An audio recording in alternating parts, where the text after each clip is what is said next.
Good afternoon, everyone. I'm Mark Purdy, Chair of the Canada-Ireland Foundation. Thank you all for coming. We begin by acknowledging that we are gathered on the traditional territory of the Mississaugas of the Credit, the Haudenosaunee, the Wendat, and the Inishoabeg, and that this land continues to be home to many diverse First Nations, Inuit, and Métis peoples. We are grateful to be here together on lands that carry deep histories and ongoing stewardship. I'm going to try to, there's a lot of people here for me to acknowledge, so just bear with me. On behalf of my fellow board members and our staff team, William and Beatrice, it is my pleasure to welcome you to the main performance space of the Corlick, which will open in March of 2026. I am deeply honored to follow in the footsteps of Robert Kearns, the visionary founding chair, and to build upon the remarkable legacy he and the board have created. Their dedicated efforts have brought to life Ireland Park, Grisette Park, and soon the Corlick, which will be a true gem on Toronto's waterfront.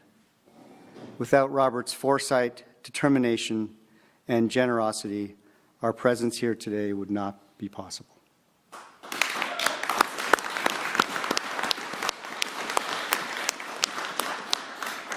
I would also like to warmly welcome the Premier of Ontario, the Honourable Doug Ford, the Honourable Stan Cho, Minister of Tourism, Culture and Gaming, the Honourable Todd McCarthy, Minister of the Environment, Conservation and Parks, Honourable Caroline Mulroney, Minister of Francophone Affairs and President of the Treasury Board, and Minister Graham McGregor, who is the Minister of Citizenship and the Environment, MPP Don Gallagher Murphy, who is the MPP for Newmarket Aurora, and Mary Margaret McMahon, who is the MPP for Beaches East York.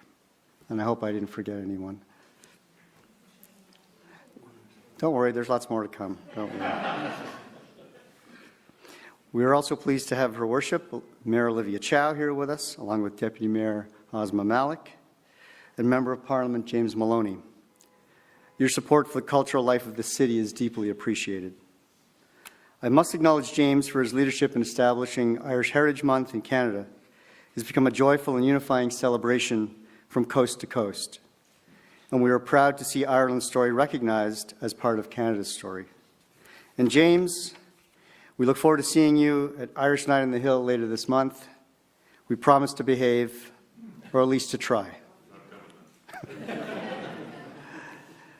It's a pleasure also to welcome Ireland's Ambassador to Canada, John Concannon, Consul General Claire Fitzgibbon, and Vice Consul Cathal Sweeney. Your presence reminds us of the strong and continuing bond between Ireland and Canada, one we are proud to continue building together today.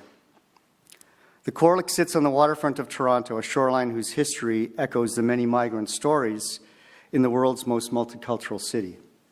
Shaped over centuries by housing needs, industrial booms, technological change, and unflinching desire to build a better life, it remains a meeting place full of old memories and new beginnings. This once modest office building, surrounded by industrial kilns and working docks, is now in its final stages of being transformed into a new arts, culture, and heritage destination set within the stunning new public spaces of Bathurst Quay Common. The revitalization of Bathurst Quay Common and Erin Quay has been the work of many city agencies, and we thank city planning, corporate real estate management, parks, forestry and recreation, the Waterfront Secretariat, and Create TO. At the political level, we have received immense support from Her Worship Olivia Chow, Adam Vaughan, who is with us here today, Joe Cressy, Joe Mihevik, and Deputy Mayor Malik. From Ireland Park to Grisette Park to the Corlick, the city has been a strategic partner and a steadfast supporter. We are deeply proud that our capital projects have now been supported by all three levels of government here in Canada, as well as by the Government of Ireland. These partnerships are at the heart of what makes this place possible. The good news for many here today is that Robert is running out of governments. From the very beginning, the Government of Ireland has believed in the value of celebrating the Irish story in Toronto. Over many years, they have invested more than $4 million to honor the history, culture, and creative exchange that connects Ireland to this city and to Canada more broadly. It is remarkable, and it is something we are truly grateful for. And now we are honored to have the Government of Ontario join us in helping to complete what will be a jewel box on Toronto's waterfront. Their support ensures that this building will not only open its doors, but open them with ambition, creativity, and generosity. For too long, Toronto's waterfront languished. No longer. When we open the Corlick next spring, we will find ourselves as part of the new constellation of cultural landmarks along the shoreline.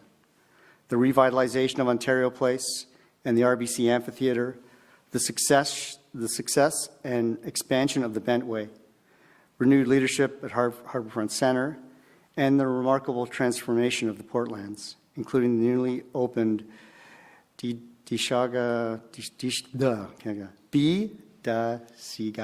Park, all point to the waterfront that will define Toronto as one of the great cities of North America.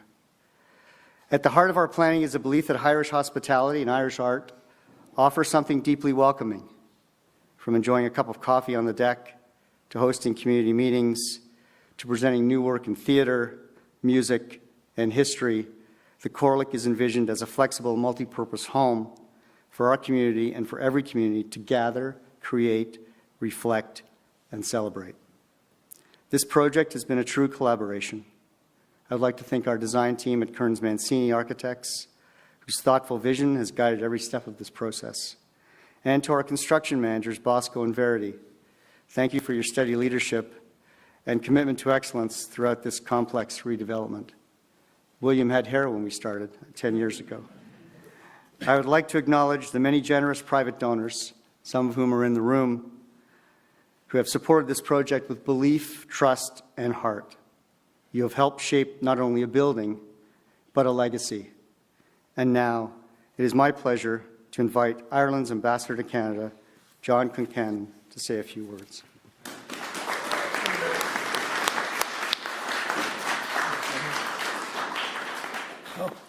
Thank you very much, Mark.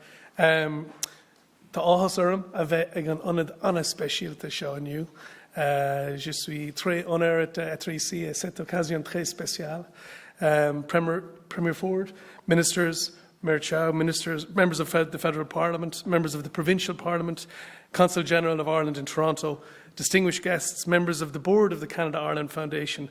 It is an immense honour to stand before you today for this very special announcement. I had no hesitation when Mark rang the other day to say that this special event was happening, and I said I was delighted to be here. The snow landed in Ottawa yesterday, but it didn't stop us. We're all great to have everybody here. It's a really important and meaningful moment in the shared history between Ireland and Canada. And it's not just about history, it's about the future together. And it's wonderful to be here with so much political leadership across at every level of government that has such strong Irish heritage. And we look forward to, as Mark said, having a special night on the 19th of November in Irish Night on the Hill, where we affectionately call the Minister of Ireland, Jamie Maloney, will be hosting with the embassy, and everyone's invited. But it really shows the connections between Ireland and Canada. And when you think just here on the shoreline here in 1847, I mean, Irish have been coming here for many generations, but in 1847 in particular, it was, we called it Black 47. Very, very sadly, Ireland was suffering a famine. Our population fell from 8 million to 4 million in the short run of 10 years. And Canada was a beacon of light for Ireland, and has been for many generations. But just to put the numbers on it, and in this city, about 20,000 people lived in Toronto at that time. Nearly 40,000 Irish refugees arrived into the city. And what did Toronto do? Opened its doors and took us in and looked after us. So when we were on our very, very lowest ebb, Canada was there for us. Toronto was there for us. And we will never, ever forget that. And we then came and built lives for ourselves. And the Irish helped build this city. It was Irish labourers who constructed the waterfront and the harbour walls. We built the rail lines that connected Toronto to the rest of Canada. We built St. Michael's Cathedral, and we quarried the stone and fired the brick that built Corktown and Cabbagetown. We set up the first fire brigade in Toronto and led the trade unions that that shaped the fair work practice that's now evident today in the province. And my favourite is the immigrants, the Irish immigrants who came down from Newfoundland in 1919. They'd come over and they were playing with Scottish immigrants, Scots-Irish, up in Newfoundland on the ice with hurling, our national sport, and they're playing shinty. Anyway, they came down to Toronto, and community was always a big part of what it means to be Irish. So they set up a club to help the young people to play this new game that they were playing called hockey. And so they started the club, and the club was called the Toronto St. Patrick's in 1919, and the kids were getting involved. But somewhere along the line, anyway, whatever happened, in 1926, someone had the bright idea to change the name from the Toronto St. Patrick's to the Toronto Maple Leafs.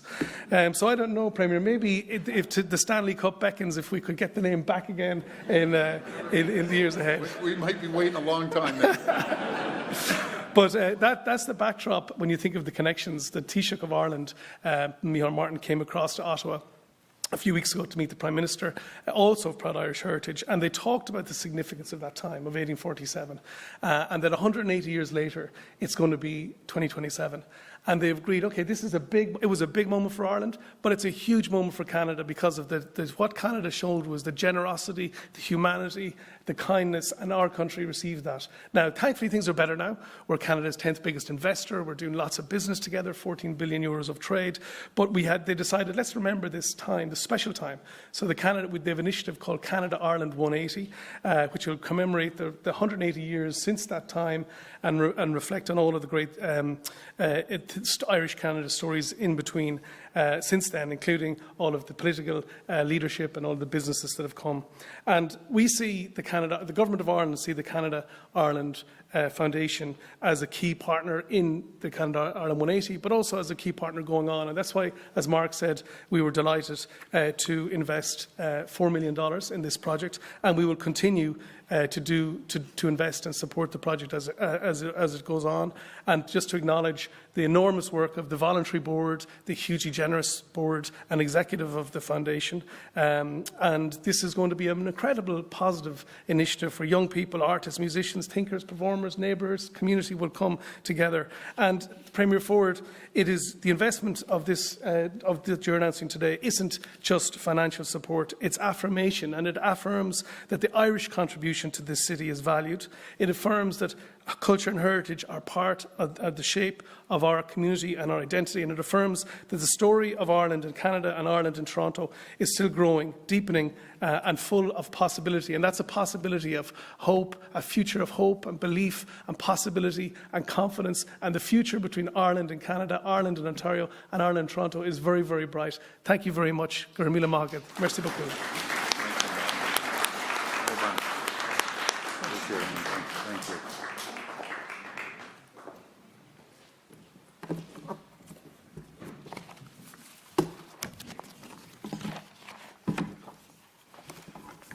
Good afternoon. It's wonderful to be here. Of course, want to acknowledge Your Excellency and our host, Mark Purdy, the chair of the Canada-Ireland Foundation, Minister McCarthy, Minister Maroney, Minister Cho, MPP and Deputy Mayor, and of course, Premier Ford. I want to express deep gratitude to Premier Ford and the province of Ontario for your generous investment in the COLEC. This support means so much to Toronto and to the Irish community. Being here takes me back 25 years. When I was a city councillor in 2000, I had the privilege working with your former chair and founder of the Canada-Ireland Fund, Robert Kearns, on something that felt urgent and necessary. In July 2000, I brought forward a motion to Toronto City Council to make the southeast corner of Bathurst Quay available for the Ireland Park. I believed then, as I do now, that we need a place to honor the 500 Irish men, women, and children who landed at this shore in 1847, fleeing the Great Famine. They arrived in a city, yes, of just 20,000 people. Many were weak from hunger, stricken with illness. Some 1,186 people died within months of arriving. It was sad, including compassionate Torontonians who came to their aid. These were our neighbors who show up, who cared, who gave their lives trying to help. That piece of waterfront land just west and behind us of where these migrants land at Reeves Ward became the Ireland Park. Robert Kearns have seen Rowan Gillespie's haunting departure sculpture in Dublin and invited him to create a companion sculptures for Toronto. 25 years later, I had the good fortune to see these 7 sculptures standing in Dublin, and I was able to be video linked to Robert Kearns, who's standing here at the 5 sculptures that stand behind us in Ireland Park. It was very emotional, because why from 7 to 5? It speaks to the heartbreaking loss of life of that tough journey. When Ireland Park opened in one summer, warm 2007, yes, former councillor Adam Vaughan was here, you were the councillor at the time, it created a historic link between the waterfronts of Toronto and Dublin. It became a place of memory, connection, and respect for those who came seeking refuge and a new beginning. And of course, the Cassette Park also celebrate the people that gave their lives to support these migrants. And now we celebrate the next chapter, the Colic, a forgotten city-owned heritage building transformed into something extraordinary, a vibrant Irish cultural center right beside Ireland Park. I don't have to keep explaining how do you get to the Ireland Park, because it's behind, right? It's like you go straight down to the end of Bathurst and you make a left, and it's so much easier. When it opens in 2026, next year in March, the Colic will be alive with the spirit of Ireland, a stage for music and theatre, a gallery, museum sharing stories of Irish heritage and immigration, spaces for community gatherings and conversation, a cultural landmark that celebrates Irish history, which is Toronto history, art and traditions, while welcoming everyone. From commemorating famine migrants to celebrating Irish culture, this waterfront honors the past and embraces the future. And I want to thank the province of Ontario and Premier Ford again for believing in this vision. Your support for the Toronto's Irish community means the world and will bring the new energy to our waterfront for generations to come. The City of Toronto is proud to have played a role. We contributed $4.4 million, leased the building at a nominal cost, provided property tax exemptions. We also opened the Bathurst Quay Common, a new public space to complement the Colic. The Colic reflects the spirit of unity, of coming together. It shows what's possible when we work together to create spaces that bring people together and celebrate our culture and history. From Ireland Park to the Colic, from honoring those who arrive with nothing but hope, to celebrate the rich culture they gave us, we are building a caring, safe, and affordable city. A city that delivers for people of Toronto, the people of Ontario. A city that never forgets where we came from. A city that celebrates who we are. Thank you. And Minister McCarthy, come and join us.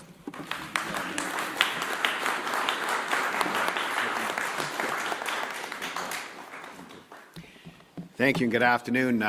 Contrary to what many of you might think, I'm not here to tell any Irish lawyer jokes today. But then again, there are only 2 Irish lawyer jokes. That's because the rest are true stories, I'm told.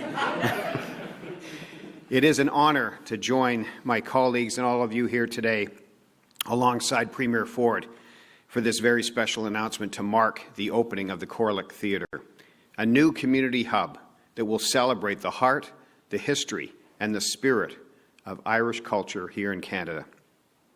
As an Irish Canadian, I often think about how the early Irish settlers who came to our country with little more than hope, courage, and faith in a better tomorrow, how they faced hardship, prejudice, and uncertainty.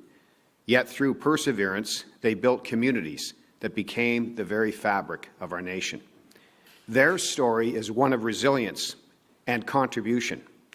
From laying the rails that connected our country to shaping our politics, our arts, and our education, Irish Canadians have indeed left a lasting legacy on Canada's story. And so as we open this new chapter, let us remember those who came before us and celebrate the Irish spirit of hope and hard work that continues to enrich our great Canadian mosaic today. Thank you very much. And now, my colleague, the President of the Treasury Board, Minister Mulroney.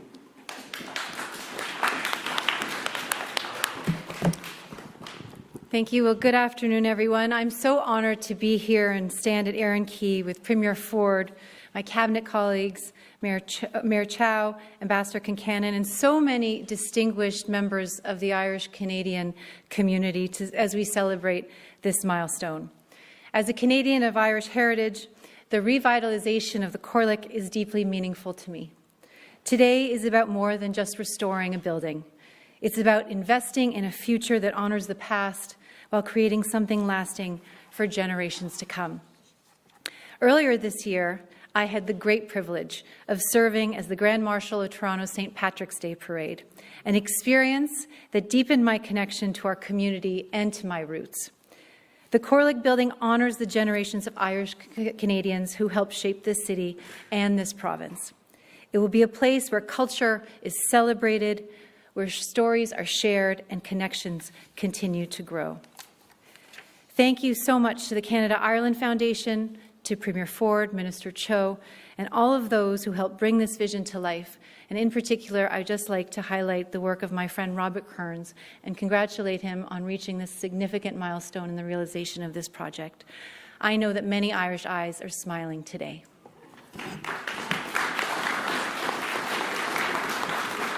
And I'll invite my colleague, Minister Cho, to the podium.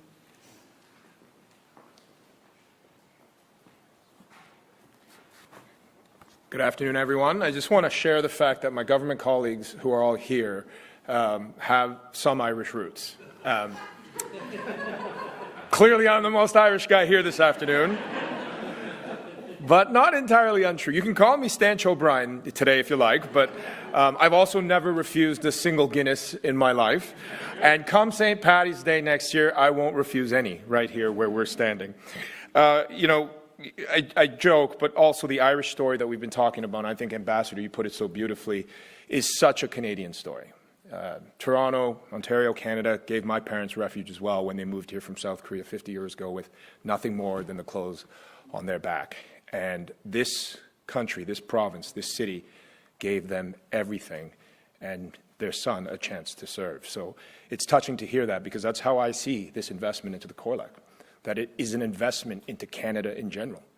We're some of the luckiest, we are the luckiest people on the planet. You know, we just released the Michelin Guide. There are 16 different cuisines represented within that guide. Nowhere else in the world can say that. You can go down the street and get the best Indian next to the best Korean, next to the best Chinese. And we are very fortunate to say that we get to live in this great city of ours, which in many ways was shaped by so many Irish Canadians who came here 180 years ago and afterwards. This investment is into that history. It's into the future. It's a celebration of that Canadian story in a time where some global uncertainty has made us understand how important it is to be proud of where we come from in the world and collectively our Canadian identity that we get to talk about and we get to celebrate with this investment.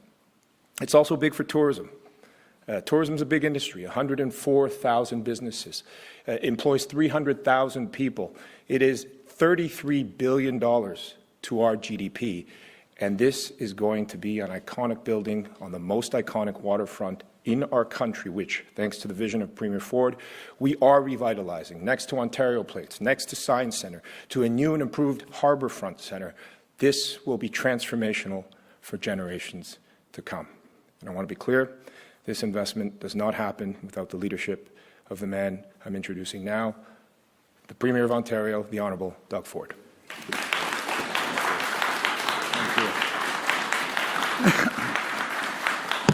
Well, first of all, I just have to thank everyone here, as well as the ambassador and Mark. But I'd like my friend James Maloney. I'm going to get you to speak after me for a few seconds. You're standing there stunned. Come on over here. Come on up here. He's a great guy. He's a friend of mine. And Triple M. Is there any other? Where's Triple M over there? Mary Margaret? Triple M, come on up here. Just because you're orange doesn't mean I don't love you still. And any other elected officials. Is there any other councillors? Because I think, do you know what's amazing about the Irish, especially on St. Paddy's Day? Everyone's Irish. Everyone goes out and celebrates. And I just want to thank you, Mayor, along with all my colleagues. And you heard from Minister Mulrooney. I'm laughing because I remember I called you and said, they want me to call you and ask if you want to be the Grand Marshal. And it was one of the biggest honors of her life, next to being the President of the Treasury, right? And obviously, Todd McCarthy. And Todd was a good friend, a very good friend, actually, and a partner with Jim Flaherty. I'll never forget Jim calling my brother Rob up and saying, Rob, we need $7 million to fix the wall. I guess the wall was broken along here. And it looks like a beautiful wall from the picture. And Rob obviously could never say no to Jim or the Irish. And it goes back to a little bit about our heritage. So I guess everyone knows Henry Ford. No, I'm not related whatsoever. But Henry Ford's father was born in County of Cork. I hope I got that right, County of Cork. And so Henry Ford was going over there. And he was going to make a donation, so donation to the hospital. Well, he goes up there, and what he didn't know that day, I guess he didn't read the paper, but they made a mistake in the paper. He was going to give a $5,000 donation to the hospital, and the editor actually slipped in $50,000 donation. So he goes up, and the mayor's speaking, and he says, Mr. Ford, we want to thank you for your massive contribution of $50,000 to this hospital. The crowd's going wild, the town's going wild. And Henry Ford pulls him back and says, I said 5,000, not 50. He said, well, Mr. Ford, you go tell all those screaming, yelling people that you're only going to do 5. Needless to say, they got their $50,000. But this just adds to our beautiful waterfront, and I hope they have a pub up there because I can't wait. Even though I don't drink, I'll pay for the drinks. But is that a pub up on top there? Maybe we put some on the waterfront as well and get that going. We have the 4.6 million. I'm not reading my notes. I should be. I'm just going to close my notes. But I think it's 4.6 million people from Irish heritage, and I guess the Fords are one of them.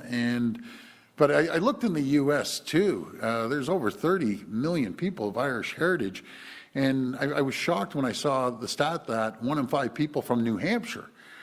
So if it's per capita, I guess New Hampshire, I always right away, I think Massachusetts, Boston, and New York, but they were second and third. But I just want to thank the Irish community as a whole. When they came over here, they worked, they built the city and became elected officials. And I got to give a shout out to a friend, and that's Chief McCormick, the first Irish police chief. And even back then, and that wasn't too long ago, there were people saying, we can't have a Catholic Irish chief.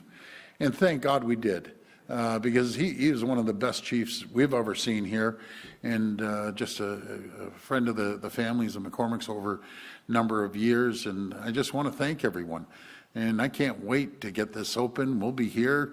And it's just another piece of our art and our culture here, and the diversity that we show around the world, that 110 nationalities represent Ontario. Think of that, 110 nationalities, and the dialects are close to 200 dialects of these nationalities when they speak as well. So we live in the greatest jurisdiction anywhere in the entire world, and you can just see that when we're all together, all different political stripes, we all get along.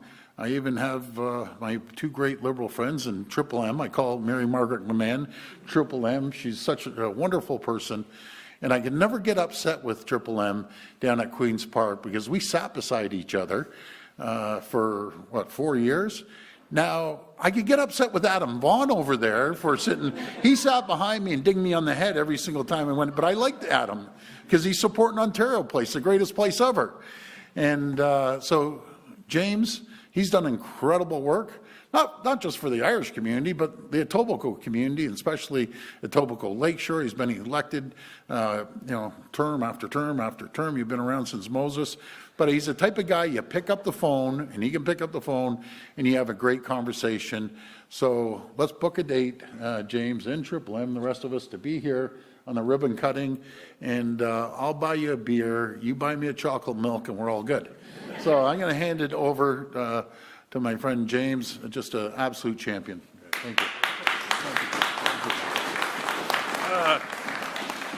A surprise, but a pleasant surprise. I mean, Mr. Premier, look, it's an honor to be here. So much of what has been said bears repeating. We're on Toronto's waterfront. This landmark represents a journey in Canada like no other, in my opinion. And now it's part of this beautiful park, this beautiful building, Billy Bishop Airport. This entire waterfront represents what Toronto stands for. And this immigration story in 1847 that the ambassador spoke about briefly is the single greatest immigration story in Canadian history. I was down here with a number of my colleagues this summer, and I was telling them, we were coming along by boat, and I was, of course, saying, there's Ireland Park, you got to see the Corlick building. And, okay, yeah. I said, let me tell you why it's important. And when you tell them the numbers, it's 20,000 people, and then 38,000 people arrive in 6 months. And these people arrived here facing religious differences. They were sick, they were dying, and they're welcome. It is what Canada's about. And that's why this park and this building are so important. But it was a long journey to get here. You gave me the mic, Premier, sorry. I am Irish. It was a long journey to get here, but it brings together, the City of Toronto, the provincial government, the federal government, the government of Ireland. Under the leadership of the Canada-Ireland Foundation, so many of the board members are here. The brainchild, this was the brainchild of Robert Kearns, who is, you should have gone into politics, Robert. Let me just, so as I said, all levels of government participated. I was in Carlingford, Ireland a few summers ago with Robert. We were at the Darcy McGee conference, and Minister Elliott was there for the provincial government. She was the Minister of Health at the time, and Robert can charm money out of anybody. So he stands up, gives a speech at this dinner, and he's talking about how the healthcare system in Ontario was founded by the Irish people. And it was so compelling, I almost had a tear in my eye. I said to him after, I said, Robert, if I had told you halfway through that speech that she had just become the Minister of Justice, he probably wouldn't have skipped a breath and said, and they were the foundation of the justice system as well. But ultimately, it took the leadership of you, Mr. Premier, and I just want to say thank you, sir, for doing this. Thank you for you and your colleagues for being here today. I've known Todd for a long time. Minister Cho, I've come to know over the years.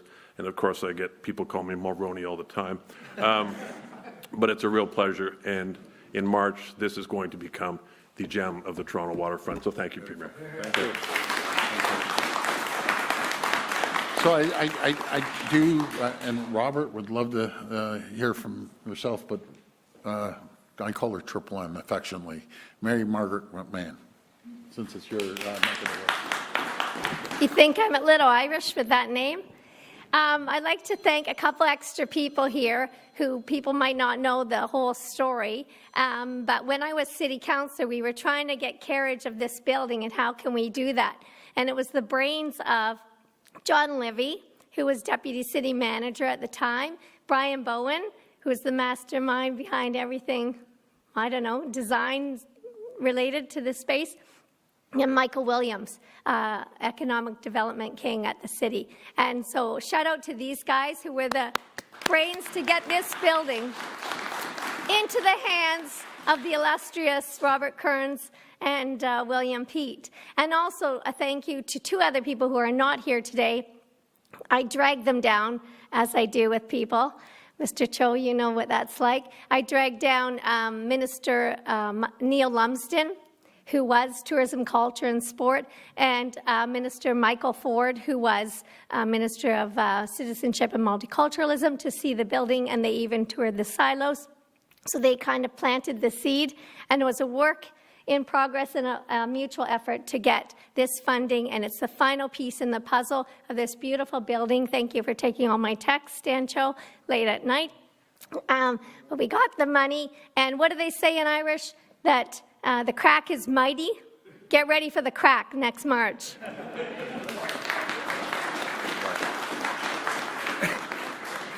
So, Robert, with all the stories, sounds like you're the star of the show, but you got to come up here, my friend, and just say a few words. Thank you. Thank you so much. I appreciate it. I'm very grateful to everyone who's here today. Gosh, I don't know how to thank everybody. I was saying earlier on to James that what's really important about this third part of the journey, Ireland Park, Grosset Park, and now the Corlick, it evokes that symbolism of the Celtic world, of the tripartite nature of it. And the name, the Corlick, was chosen because there are three faces on that stone head in the National Museum. Notionally, you could say one looks to the past, one looks to the future, and one looks inwards. But I think we don't want to be prisoners of the past. We want to be informed and educated by the past so as to live a better life today, but also to set out a more enriched and exciting future. And I think the next journey is about the future, about celebrating the contribution that people made from Ireland and how that's manifest in Canada today. And it's rooted in the kind of kindness and generosity of the City of Toronto, not just in 1847, but today. And, back in 1997, when I first started banging on Olivia's door, she foolishly opened it. And from there on, it went from there. And then to Jim Flaherty, whose name has been invoked today so many times. Jim used to say to me he thought that our sculptures here were better than the ones in Dublin. And I said, well, no, come on, they had a bit of time on the trip over. But really, it's about the very exciting future.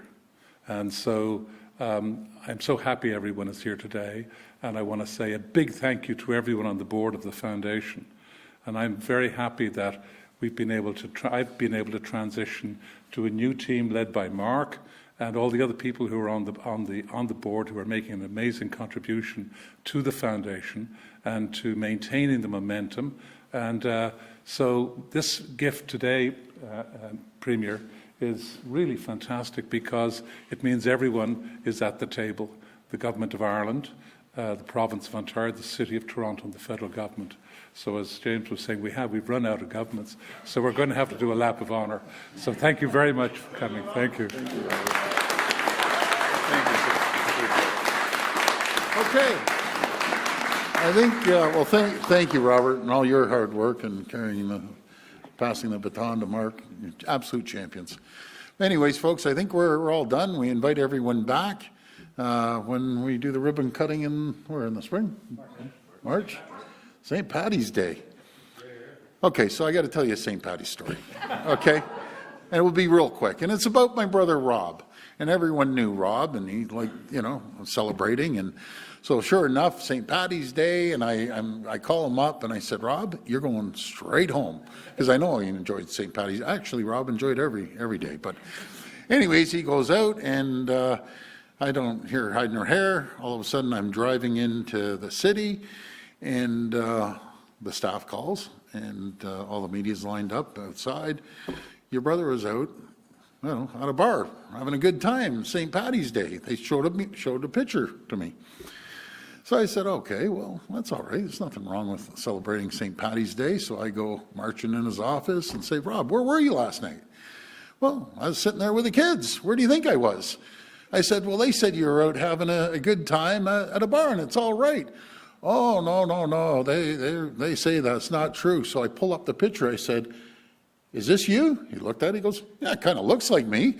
And I said, was that your tie? That was the same tie you had on the other day. He said, yeah, but I wear that tie every single day.